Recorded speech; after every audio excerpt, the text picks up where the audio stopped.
গল্পের আজকের নতুন গল্প শরৎচন্দ্র চট্টোপাধ্যায়ের লেখা পথের দাবি। শরৎচন্দ্র চট্টোপাধ্যায় 1876 সালে হুগলি জেলার দেবানন্দপুরে জন্মগ্রহণ করেন। রবীন্দ্র সমসাময়িক ঔপন্যাসিকদের মধ্যে বিশেষ উল্লেখযোগ্য। বর্ণময় জীবনের অধিকারী শরৎচন্দ্রের লেখায় তার অভিজ্ঞতার ছাপ স্পষ্ট। তার উপন্যাসগুলির মধ্যে রয়েছে বরদিদি, পল্লী সমাজ, দেবদাস, বিন্দুর ছেলে প্রভৃতি, এবং তার ছোট গল্পগুলির মধ্যে লালু, মহেশ, অভাগীশ্বর্গ ইত্যাদি।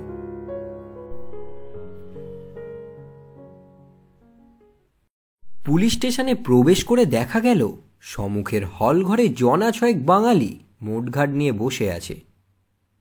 জগদীশবাবু ইতিমধ্যে তাদের টিনের তরঙ্গ ও ছোট বড় পুটলি খুলে তদারক শুরু করে দিয়েছেন। শুধু যে লোকটির প্রতি তার অত্যন্ত সন্দেহ হয়েছে তাকে আরেকটা অন্য ঘরে আটকে রেখেছেন। এরা সকলেই উত্তরবঙ্গে বর্মা অয়েল কোম্পানি তেলের খনির কারখানার মিস্ত্রি। সেখানে জল হাওয়া সহ্য না হয় চাকরির উদ্দেশ্যে রেঙ্গুনে চলে এসেছে।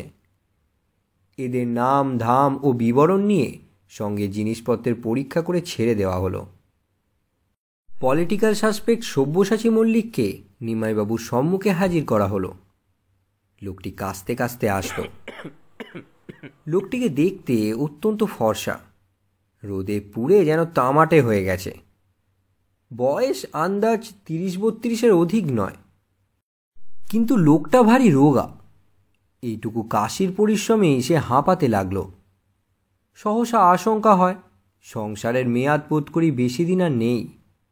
ভিতরের কি একটা দুরারোগ্য রোগে সমস্ত দেহটা যেন দ্রুত বেগে ক্ষয়ের দিকে ছুটেছে। কেবল আশ্চর্য সেই রোগা মুখের অদ্ভুত দুটি চোখের দৃষ্টি। সে চোখ ছোট কি বড়, টানা কি গোল, দীপ্ত কি প্রবাহীন, এ সকল বিবরণ দিতে যাওয়াই বৃথা। অত্যন্ত গভীর জলাশয়ের মতো কি যে তাতে আছে। ভয় হয় এখানে খেলা চলিবে না। সাবধানে দূরে দাঁড়ানোই প্রয়োজন। এর কোনো অতল তলে তার ক্ষীণ প্রাণশক্তিটুকু লুকোনো আছে। মৃত্যুও সেখানে প্রবেশ করতে সাহস করে না। কেবল এই জন্যই যেন সে আজও বেঁচে আছে। অপূর্ব মুগ্ধ হয়ে সেদিকে চেয়েছিল। সহসা নিমাইবাবু তার বেশভূষার বাহার ও পারিপাট্যের প্রতি অপূর্ব দৃষ্টি আকৃষ্ট করে সাহস্যে বললেন, বাবুটির স্বাস্থ্য গেছে, কিন্তু শখ 16 আনাই বজায় আছে, তা স্বীকার করতেই হবে। কি বলো অপূর্ব? এতক্ষণে অপূর্ব তার পরিচ্ছদের প্রতি দৃষ্টিপাত করে মুখ ফিরিয়ে হাসি গোপন করল। তার মাথার সম্মুখ দিকে বড় বড় চুল, কিন্তু ঘাড় ও কানের দিকে নেই বললেই চলে। এমনি ছোট করে ছাঁটা, মাথায় চেরা সিঁথি, অপর্যাপ্ত তৈলনসিক্ত কঠিন রুগ্ন কেশ হতে নিদারুণ লেবুর তেলের গন্ধে ঘর ভরে উঠেছে। গায়ে জাপানি সিল্কের রামধনু রঙের চুড়িদার পাঞ্জাবি। তার বুক পকেট থেকে বাঘ আঁকা একটি রুমালের কিয়দংশ দেখা যাচ্ছে। উত্তরীয়ের কোনো বালাই নেই। পরনে বিলেতি মিলের কালো মখমলের পাড়ের সূক্ষ্ম শাড়ি, পায়ে সবুজ রঙের ফুল মোজা, হাঁটুর উপরে লাল ফিতে দিয়ে বাঁধা, বার্নিশ করা পামশু, তলাটা মজবুত ও টিকসই করতে আগাগোড়া লোহার নল বাঁধানো। হাতে একগাছা হরিণ সিংয়ের হাতল দেওয়া বেতের ছড়ি। কয়দিনের জাহাজের ধকলে সমস্তই নোংরা হয়ে উঠেছে। এর আপাদমস্তক অপূর্ব বরাবর নিরীক্ষণ করে বলল, কাকাবাবু, এই লোকটিকে আপনি কোনো কথা জিজ্ঞেস না করেই ছেড়ে দিন। যাকে খুঁজছেন সে যে এ নয়, তার আমি জামিন হতে পারি। নিমাইবাবু চুপ করে রইলেন। অপূর্ব বলল, আর যাই হোক, যাকে খুঁজছেন তার কালচারের কথাটা একবার ভেবে দেখুন। নিমাইবাবু হেসে ঘাড় নাড়লেন আর বললেন, তোমার নাম কি হে? আগে গিরিশ মহাপাত্র। একদম মহাপাত্র? তুমিও তো তেলের খনিতেই কাজ করছিলে, তাই না? এখন রেঙ্গুনেই থাকবে নাকি? তোমার বাক্স বিছানা তো খানা তল্লাশি হয়ে গেছে। দেখি তোমার ট্যাঁকে এবং পকেটে কি আছে। তার ট্যাঁক থেকে একটি টাকা ও গন্ডা 6 পয়সা বেরোলো। পকেট থেকে একটা লোহার কম্পাস, মাপ করিবার ফুড রুল, কয়েকটা বিড়ি, একটা দেশলাই ও একটা গাঁজার কলকে বেরোলো। নিমাইবাবু বললেন, তুমি গাঁজা খাও? লোকটি অসংকোচে জবাব দিল, আগে না না। তবে এ বস্তুটি পকেটে কেন? আগে পথে কুড়িয়ে পেলাম, যদি কারো কাজে লাগে তাই তুলে রেখেছি। জগদীশবাবু এই সময় ঘরে ঢুকতে নিমাইবাবু হেসে বললেন, দেখো জগদীশ, কিরূপ সদাশয় ব্যক্তি ইনি। যদি কারো কাজে লাগে তাই গাঁজার কলকেটি কুড়িয়ে পকেটে রেখেছেন। কিছুক্ষণ চুপ থাকার পর বললেন, গাঁজা খাবার সমস্ত লক্ষণই তোমাতে বিদ্যমান বাবা। বললেই পারতে খাই, কিন্তু কদিন বা বাঁচবে? এই তো তোমার দেহ, আর খেও না, বুড়ো মানুষের কথাটা একটু শুনো। মহাপাত্র মাথা নেড়ে অস্বীকার করে বলল, আজ্ঞে আমি খাই নে, তবে ইয়ার বন্ধু কেউ তৈরি করে দিতে বললে দিই, এই মাত্র, নইলে নিজে খাই নে আমি। জগদীশবাবু চটে উঠে বললেন, দয়া সাগর, পরকে সেজে দি, নিজে খাই নে, মিথ্যেবাদী কথাকার। অপূর্ব বলল, বেলা হয়ে গেল, আমি এখন তবে চললাম কাকাবাবু। নিমাইবাবু উঠে দাঁড়ালো আর বললেন, আচ্ছা, তুমি এখন যেতে পারো মহাপাত্র। কি বলো জগদীশ, পারে তো? জগদীশ সম্মতি জানালেন, কিন্তু নিশ্চয় কিছুই বলা যায় না ভায়া। আমার মনে হয় এ শহরে আরও কিছুদিন নজর রাখা দরকার। রাতের মেল ট্রেনটার প্রতি একটু দৃষ্টি রেখো, সে যে বর্মা এসেছে এ খবরটা সত্য। জগদীশ বললেন, তা হতে পারে, কিন্তু এই জানোয়ারটাকে ওয়াচ করবার দরকার নেই বড়বাবু। নেবুর তেলের গন্ধে বেটা ধানা শুদ্ধ লোকের মাথা ধরিয়ে দিলে। বড়বাবু হাসতে লাগলেন। অপূর্ব পুলিশ স্টেশন থেকে বাইরে বেরিয়ে এলো এবং প্রায় তার সঙ্গে সঙ্গেই মহাপাত্র তার ভাঙা টিনের তোরঙ্গ ও চাটাই জড়ানো ময়লা বিছানার বান্ডিল বগলে চেপে ধীর মন্থর পদে উত্তর দিকের রাস্তা ধরে সোজা প্রস্থান করল। আশ্চর্য এই যে এত বড় সব্যসাচী ধরাই পড়ল না, কোনো দুর্ঘটনাই ঘটল না, এমন সৌভাগ্যকেও অপূর্বর মন যেন গ্রাহ্যই করতে পারল না। ঘরে ফিরেই দাড়ি গোপ কামানো থেকে শুরু করে সন্ধ্যার নিক, স্নানাহার, পোশাক পরা, অফিস যাওয়া প্রভৃতি নিত্য কাজগুলোয় বাধা পেল না, এটা সত্যি। কিন্তু ঠিক কী যে সে ভাবতে লাগলো তার নির্দেশ নেই। অথচ চোখ, কান, বুদ্ধি তার সংসারের সকল ব্যাপার হতেই একেবারে যেন বিচ্ছিন্ন হয়ে গেল। কোনো এক অদৃষ্ট অপরিজ্ঞাত রাজবিদ্রোহীর চিন্তাতেই ধ্যানস্থ হয়ে রইল। এই অত্যন্ত অন্যমনস্কতা লক্ষ্য করে চিন্তিত মুখে জিজ্ঞাসা করল, আজ বাড়ি থেকে কোনো চিঠি পেয়েছেন নাকি? কই না। বাড়ির খবর সব ভালো তো? অপূর্ব কিছু আশ্চর্য হয়ে বলল, যতদূর জানি সবাই ভালোই তো আছেন। রামদাস আর কোনো প্রশ্ন করল না। টিফিনের সময় সকলেই একসঙ্গে বসে জলখাবার খেত। রামদাসের বউ অপূর্বকে একদিন অনুরোধ করলেন, যতদিন তার মা কিংবা মেয়ের আর কোনো আত্মীয়া এদেশে এসে থাকার উপযুক্ত ব্যবস্থা না করেন, ততদিন এই ছোট বোনের হাতের তৈরি যৎসামান্য মিষ্টি প্রত্যাহ তাকে গ্রহণ করতে হবে। অপূর্ব রাজি হয়েছিল। অফিসের একজন ব্রাহ্মণ পেয়াদা এই সকল বয়ে আনত। আজও সে নিরালা পাশের ঘরটায় ভোজ্যবস্তুগুলো যখন সাজিয়ে দিয়ে গেল, তখন আহারে বসে অপূর্ব নিজেই কথা বলল। কাল তার ঘরে নাকি চুরি হয়ে গেছে, সমস্তই যেতে পারত, কেবল উপরে সেই খ্রিশ্চান মেয়েটির কৃপায় টাকা কড়ি ছাড়া সমস্তই বেঁচে গেছে। সে চোর তাড়িয়ে দরজায় নিজের তালা বন্ধ করেছে। আমি ঘরে পৌঁছালে চাবি খুলে দিয়ে অনাহুত আমার ঘরে ঢুকে ছড়ানো জিনিসপত্র গুছিয়ে দিয়েছে। সমস্ত ফর্দ করে কি আছে আর কি গেছে তার এমন নিখুঁত হিসাব করে দিয়েছে যে বোধহয় তোমার মতো পাশ করা অ্যাকাউন্টেন্টের পক্ষেও সম্ভব নয়। বাস্তবে এমন তৎপর এত বড় কার্যকুশলা মেয়ে আর যে কেউ আছে বলে মনে হয় না এ তল্লাটে। রামদাস বলল, তারপর? অপূর্ব বলল, তেওয়ারি ঘরে ছিল না, বর্মা নাচ দেখতে ফায়ায় গিয়েছিল। এত বছরের এই ব্যাপার। তার বিশ্বাস এ কাজ ও ছাড়া আর কেউ করেনি। আমারও অনুমান কতকটা তাই। চুরি না করুক, সাহায্য করেছে নিশ্চয়ই। তারপর সকালে গেলাম পুলিশে খবর দিতে, কিন্তু পুলিশের দল এমন কাণ্ড করলো, এমন তামাশা দেখালো যে ও কথা আর মনেই হলো না। এখন ভাবছি, যা গেছে তা যাক, তাদের চোর ধরে দিয়ে আর কাজ নেই। তারা বরঞ্চ এমনি ধারা বিদ্রোহী ধরেই বেড়াক। এই বলে তারা গিরিশ মহাপাত্র ও তার পোশাক পরিচ্ছদের বাহার মনে পড়ে হঠাৎ হাসির ছটায় যেন দম আটকাবার উপক্রম হলো। হাসি থামলে সে বিজ্ঞান ও চিকিৎসাশাস্ত্রের অসাধারণ পারদর্শী বিলেতের ডাক্তার উপাধিধারী রাজশত্রু মহাপাত্রের স্বাস্থ্য, তার শিক্ষা ও রুচি, তার বলবীর্য, তার রামধনু রঙের জামা, সবুজ রঙের মোজা ও লোহার নালঠোকা পামসু, তার লেবুর তেলের গন্ধবিলাস, সর্বোপরি তার পরহিতায় গাঁজার কলকেটার আবিষ্কারের ইতিহাস সব স্তরে বর্ণনা করতে করতে তার উৎকট হাসির বেগ কোনো মতে আর একবার সংবরণ করে সে বলল, তলোয়ার কর, মহা হুঁশিয়ার পুলিশদের দলকে আজকের মতো নির্বোধ আহম্মক হতে বোধ করি কেউ কখনো দেখেনি। অথচ গভর্নমেন্টের কত টাকাই না এরা বুনো হাঁসের পিছনে ছোটাছুটি করে অপব্যয় করল। রামদাস হেসে বলল, কিন্তু বুনো হাঁস ধরাই যে এদের কাজ, আপনার চোর ধরে দেওয়ার জন্যে এরা নেই।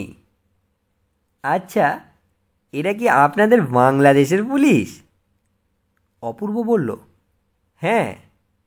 তাছাড়া আমার বড় লজ্জা, এই যে এদের যিনি কর্তা তিনি আমার আত্মীয়, আমার পিতার বন্ধু, বাবাই একদিন এর চাকরি করে দিয়েছিলেন।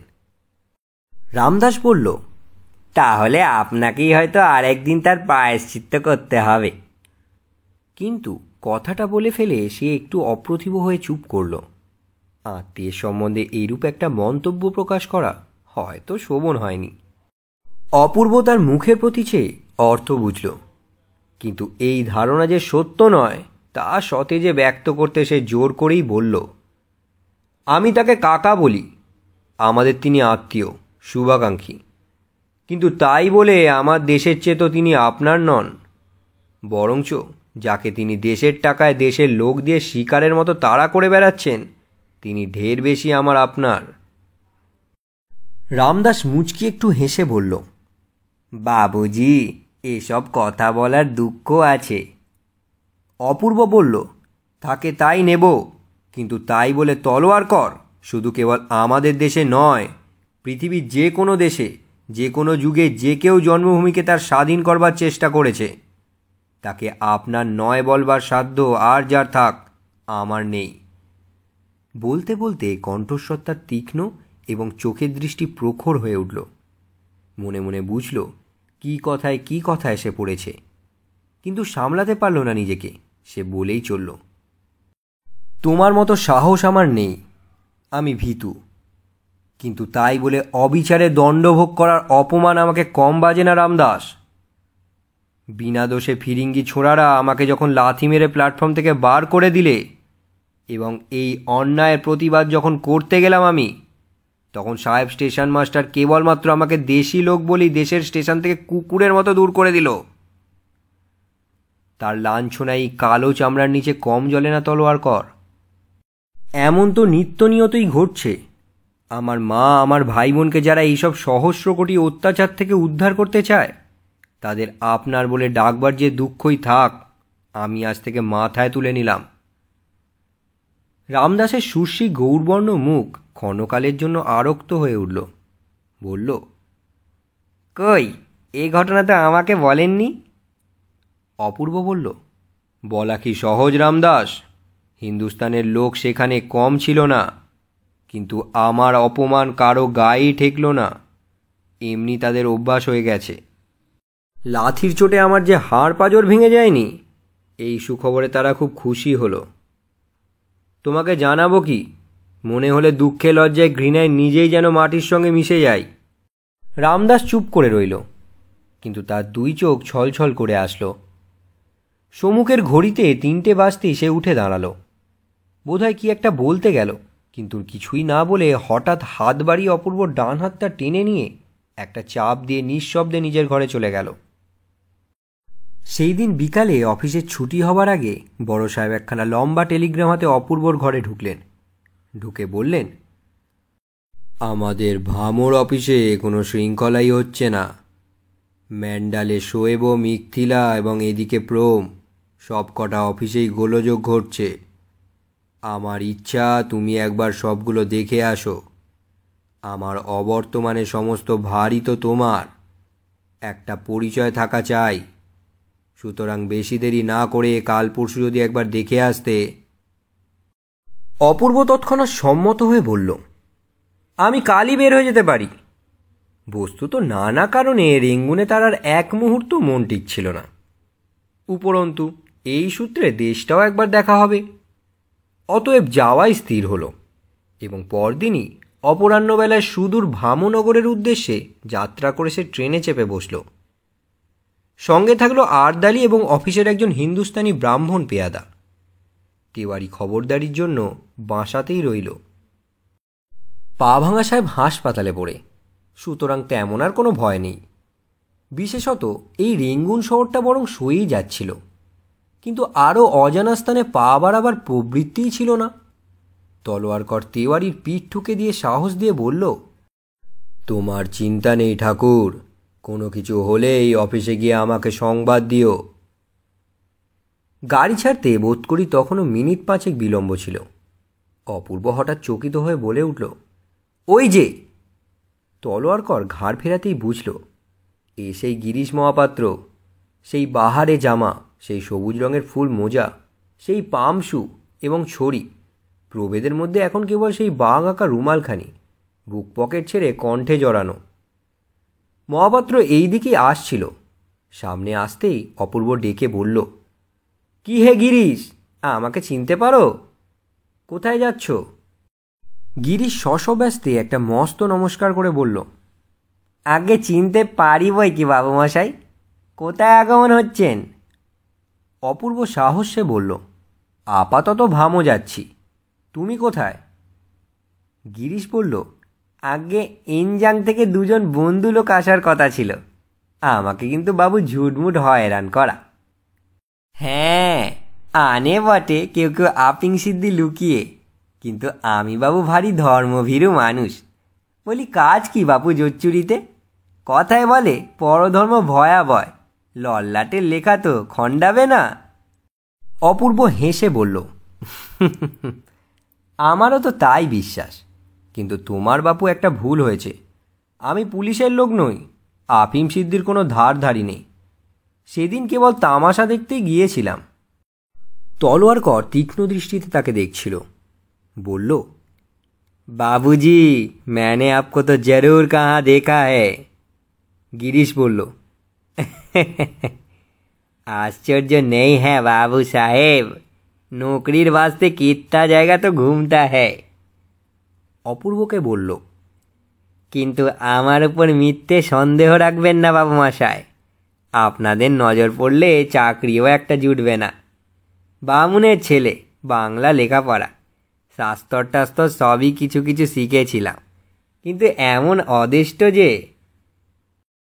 অপূর্ব বলল, আমিও ব্রাহ্মণ। আজ্ঞে, তাহলে নমস্কার। এখন তবে আসি বাবু সাহেব, রাম রাম। বলতে বলতে গিরিশ মহাপাত্র একটা উদ্গত কাশির বেগ সামলে নিয়ে ব্যগ্রপদে সামনের দিকে অগ্রসর হয়ে গেল।